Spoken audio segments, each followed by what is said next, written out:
ಪಾಕಿಸ್ತಾನದ ನಡುವೆ ದಾಳಿ ಆರಂಭವಾಗ್ತಾ ಇದ್ದಂತೆ ಷೇರು ಮಾರ್ಕೆಟ್ನಲ್ಲಿ ತೀವ್ರವಾಗಿ ಕುಸಿತ ಕಂಡಿತ್ತು. ಇದೀಗ ಕದನ ವಿರಾಮ ಬೆನ್ನಲ್ಲೇ ಷೇರು ಮಾರ್ಕೆಟ್ನಲ್ಲಿ ಗೂಳಿಯ ಆರ್ಭಟ ಆರಂಭವಾಗಿದೆ.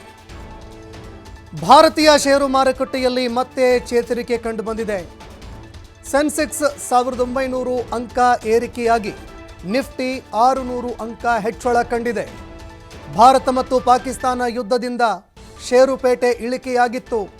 ಇದರಿಂದಾಗಿ ಷೇರು ಹೂಡಿಕೆದಾರರೆಲ್ಲರೂ ಕೂಡ ತೀವ್ರವಾಗಿ ಆಘಾತಕ್ಕೆ ಒಳಗಾಗಿತ್ತು. ಇದೀಗ ಆರಂಭದಲ್ಲೇ ಷೇರುಪೇಟೆ ಚೇತರಿಕೆ ಕಂಡಿದೆ. ಇದರ ಜೊತೆಗೆ ಷೇರುಪೇಟೆಯಲ್ಲಿ ಇದೀಗ ತೀವ್ರವಾದ ಒಂದು ಏರಿಕೆ ಕೂಡ ಕಂಡುಬಂದಿದೆ.